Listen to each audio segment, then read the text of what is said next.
I never thought I'd be sharing this story, but here I am. My name is Emma, and I'm 33 years old. For as long as I can remember, I've been the smart one in the family. You know the type, straight A's, perfect attendance, always with my nose in a book. While other kids were having sleepovers and going to parties, I was studying for the next big test or working on extra credit assignments. My younger sister Isabella, who's now 30, was always the complete opposite.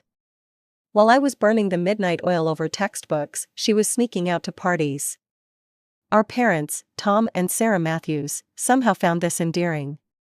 "Oh, that's just Bella being Bella," they'd say with a laugh whenever she'd come home past curfew or fail another class. Don't get me wrong, I loved being successful academically. It gave me a sense of purpose, and I genuinely enjoyed learning.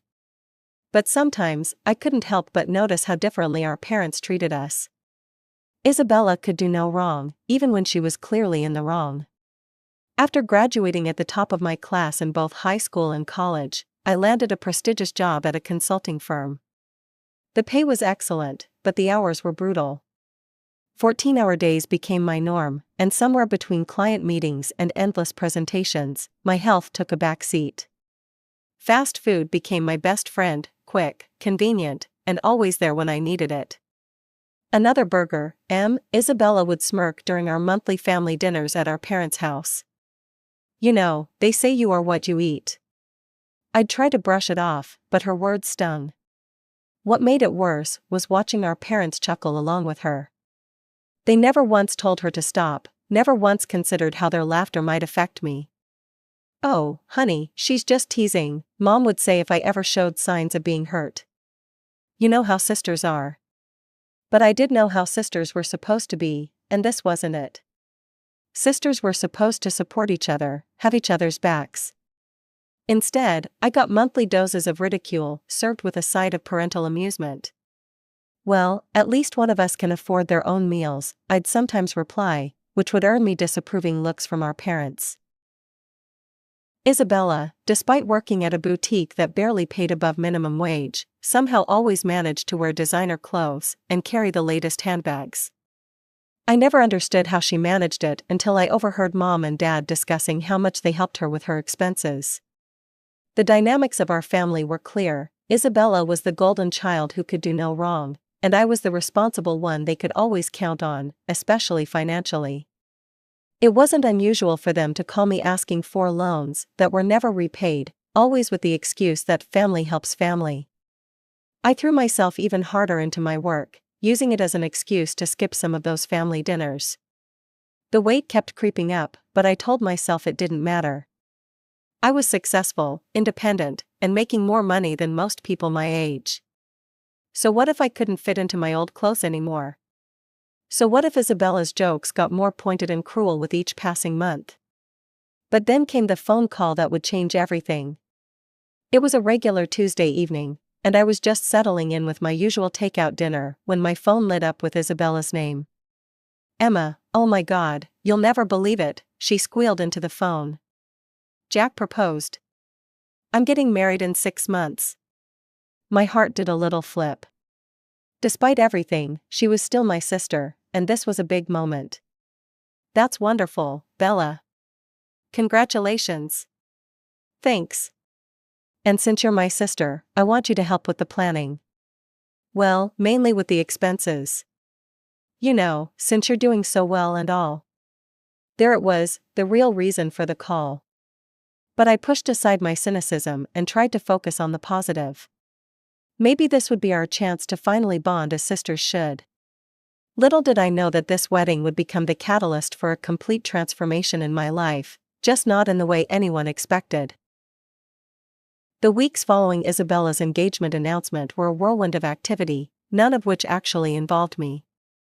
My parents took charge of the planning alongside Isabella, while my role seemed limited to being their personal ATM.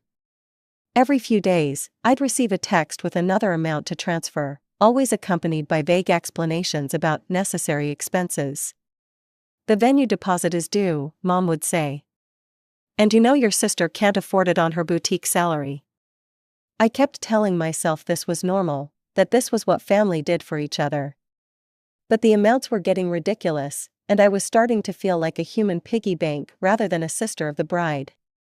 One evening, after transferring yet another substantial sum for what Isabella claimed was essential flower arrangements, I received a text that would change everything. "By the way, you need to lose weight if you want to be at my wedding," Isabella's message read. "I can't have a fat cow standing next to me in the photos. It would ruin everything." I stared at my phone, feeling like I'd been punched in the gut. The words blurred as tears filled my eyes. Just when I thought her cruelty couldn't surprise me anymore, she managed to outdo herself. With shaking hands, I called our parents, hoping they'd finally see how cruel their precious younger daughter was being. I should have known better. "Well, honey," Mom said hesitantly, "Isabella has a point. It is her special day, and the photos will last forever. Maybe this could be the motivation you need to finally do something about your situation." "Your mother's right," Dad chimed in. "We're just concerned about your health, sweetheart. And well, the wedding photos are important." I hung up feeling numb. The betrayal cut deep, not just from Isabella, but from our parents too. They'd always favored her, but this was a new low.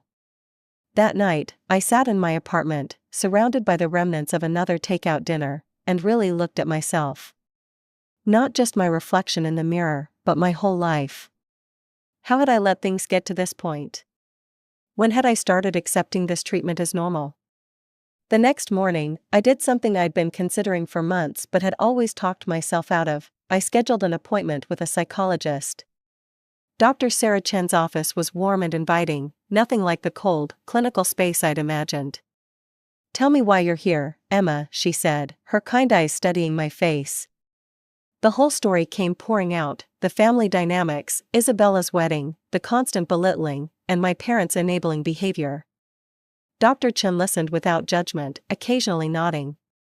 "What strikes me," she said when I finished, "is that you're framing this entire situation around your sister's wedding and your family's expectations. But Emma, what do you want for yourself?" I sat there, stunned. It was such a simple question, but I realized I'd never really asked myself that before. "I want to be healthy," I finally said. "Not for Isabella's wedding photos, not for my parents' approval, but for me. I want to feel good in my own skin." Dr. Chen smiled. "That's where we start then. This isn't about your sister's wedding, it's about you taking control of your life. Are you ready for that?" For the first time in years, I felt a spark of hope. "Yes," I said firmly, "I'm ready." Little did I know, this was just the beginning of a journey that would change not just my body, but my entire life. The next few months became a blur of activity, but for once, it wasn't work consuming all my time. I made some radical changes to my schedule, starting with hiring an assistant to help manage my workload. It was an expense I'd been avoiding, but now I realized my health was worth the investment. I found a personal trainer, Michael, who didn't sugarcoat things, but wasn't cruel either. "You're not starting from zero," he told me during our first session. "You've got determination, I can see it in your eyes. We're just going to redirect it from your work to your health." The first few weeks were hell. My body screamed in protest at every workout, and my mind rebelled against the new dietary restrictions. No more convenient takeout meals, everything had to be planned and prepared in advance. "I can't do this," I texted Dr. Chen after a particularly brutal training session.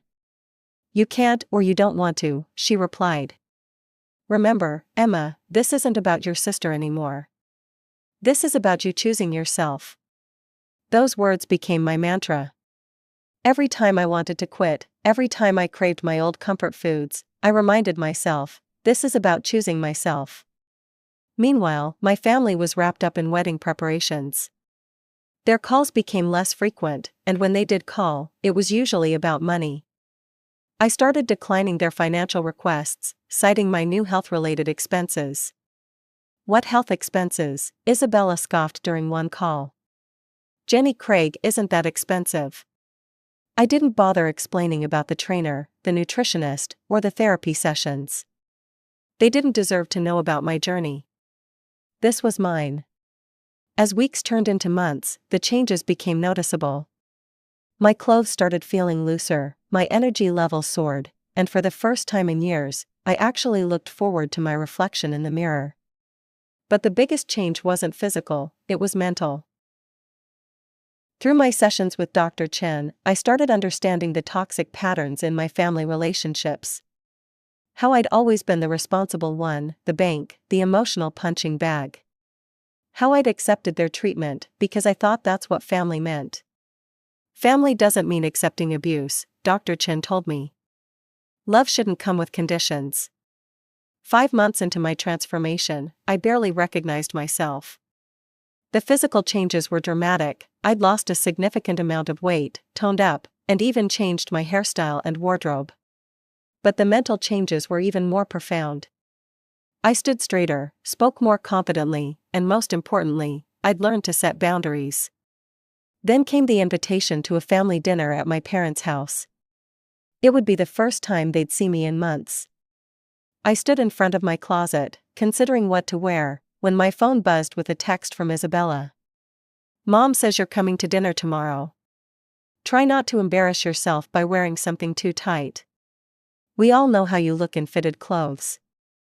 I smiled at the phone, something I wouldn't have done months ago. Then I reached for my newest purchase, a fitted black dress that hugged every new curve. It was time to show my family the new Emma, whether they were ready for it or not.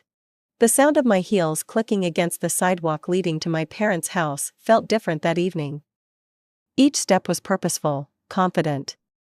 I'd spent extra time on my appearance, my new hairstyle was perfectly styled, my makeup subtle but flattering, and my black dress fit like a glove. I rang the doorbell, my heart pounding but my spine straight. Mom opened the door, and for a moment, she just stared, her mouth slightly open. Behind her, I could see Isabella frozen in the doorway to the dining room, her face a mix of shock and something else. Was that anger? "Emma," Mom finally managed. Is that really you?"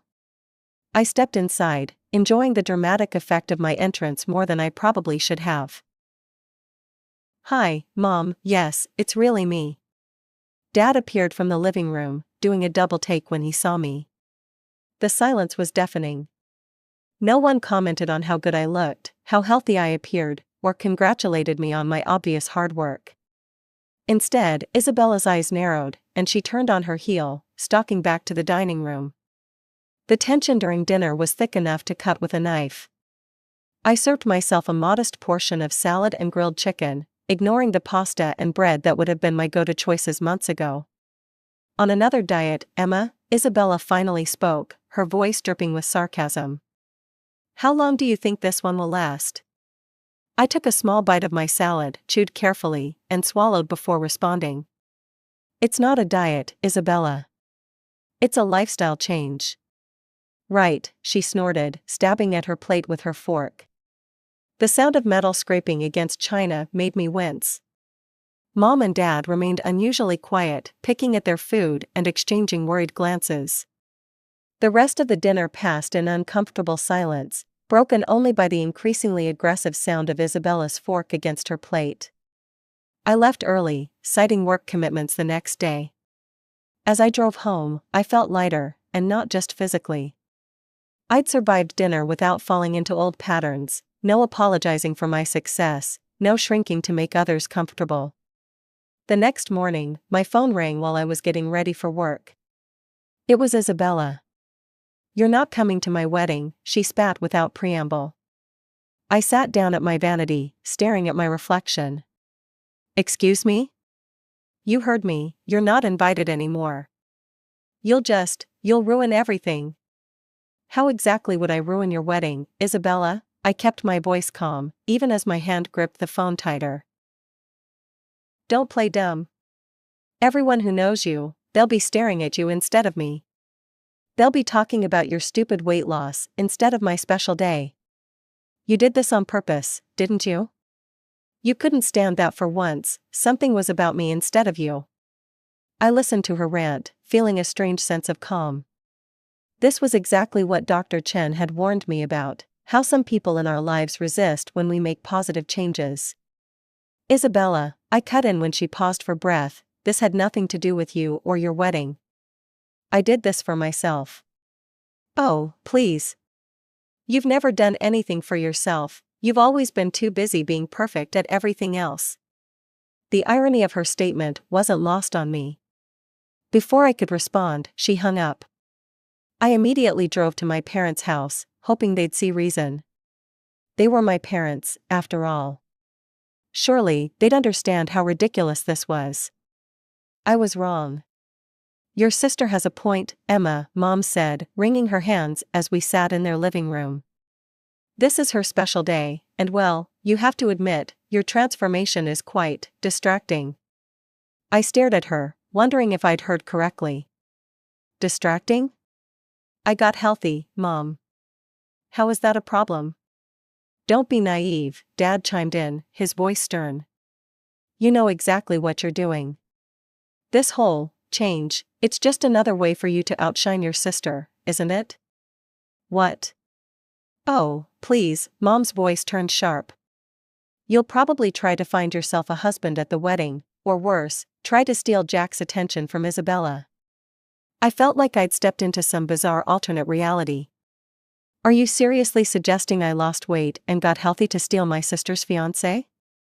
Well, why else would you do it right before her wedding? Mom demanded.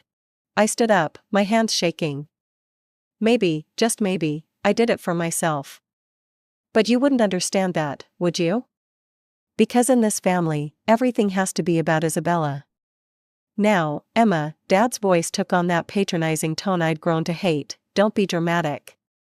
We just need you to send your wedding gift through us, and perhaps it's best if you stay away from the wedding. For everyone's sake. That was it, the final straw.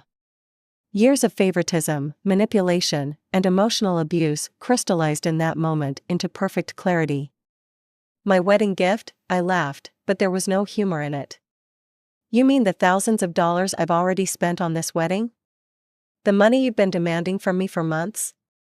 That gift? Emma, Mom started, but I cut her off. No, I'm done being your ATM, I'm done being Isabella's punching bag. I'm done with all of it. I walked out of their house without looking back, my head held high. As I drove home, a plan formed in my mind. It was time to tell my story. That evening, I sat at my computer and began typing. I detailed everything, the years of emotional abuse, the financial exploitation, the wedding drama. I included screenshots of Isabella's cruel messages, the texts demanding money, and her final wedding invitation. Before hitting post, I took a deep breath. This wasn't about revenge, it was about finally speaking my truth. I wasn't prepared for what happened next.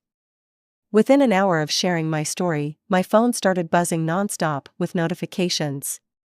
Comments, shares, and messages began flooding in.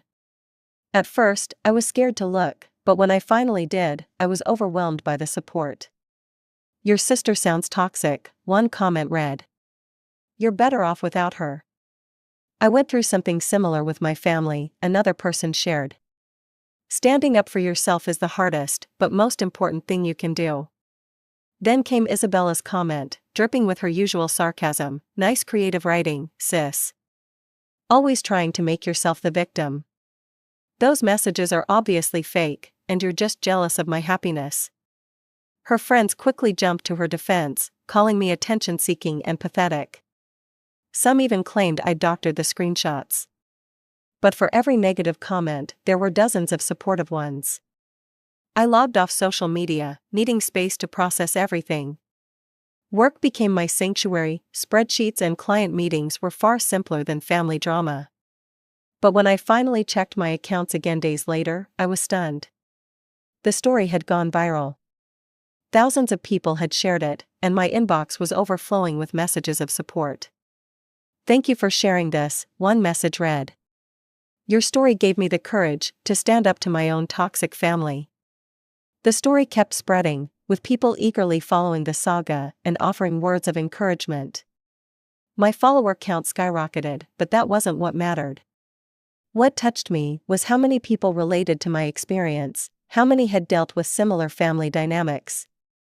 Then the calls from Isabella started. I ignored Isabella's calls for days, but she wouldn't give up. Then one evening, while I was preparing my dinner, grilled chicken with roasted vegetables, a far cry from my old takeout habits, I heard aggressive pounding on my door. "Emma! Open this door right now." Isabella's voice echoed through the hallway. I took my time walking to the door, my heart racing but my resolve firm. When I opened it, I barely recognized my sister. Her face was red, mascara smeared under her eyes. "How dare you," she screamed, pushing past me into my apartment. "Do you have any idea what you've done?" I closed the door calmly, though my hands were shaking. "I told the truth, Isabella. That's all." "The truth?" she laughed hysterically. "You've made me look like a monster." "Jack's mother read everything, she's furious. She's threatening to call off the wedding unless I apologize to her." I raised an eyebrow. "His mother?"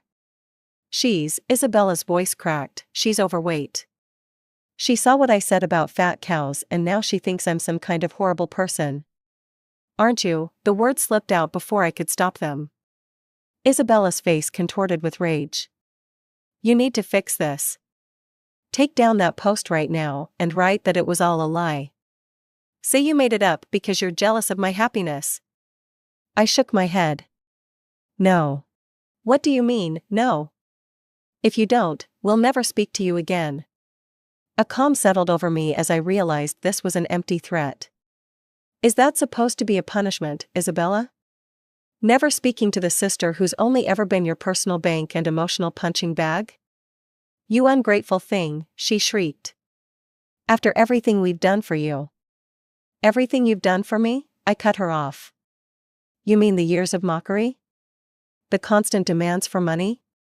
The cruel messages? What exactly should I be grateful for?" "Get out," I said firmly, opening my door. "And don't come back." She stood there, mouth open in shock. "You can't be serious." "I am, get out." As I closed the door on her screaming face, I felt something shift inside me. This was what real strength felt like. The calls from my parents came next, as I knew they would. They were desperate, saying Isabella's wedding was falling apart. The venue was booked, half the expenses were paid, and guests were already making travel arrangements. "You have to fix this, Emma," Mom pleaded. "Your sister's happiness is at stake." "What about my happiness?" I asked quietly. "Has that ever mattered to any of you? If you don't make this right," Dad's voice turned cold, "we'll have no choice but to disown you." I almost laughed. Disown me? From what, the family that's only ever seen me as an ATM and emotional punching bag? "I'll save you the trouble, I'm done."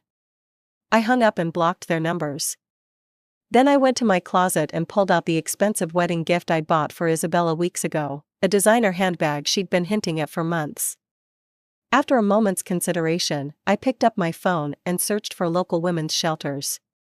The next day, I donated the handbag to a shelter that helped women rebuild their lives after leaving abusive situations. It felt right, turning something that represented my toxic family relationships into something that could help others. Weeks passed. Through the grapevine of distant relatives, I heard that Isabella's wedding had been called off.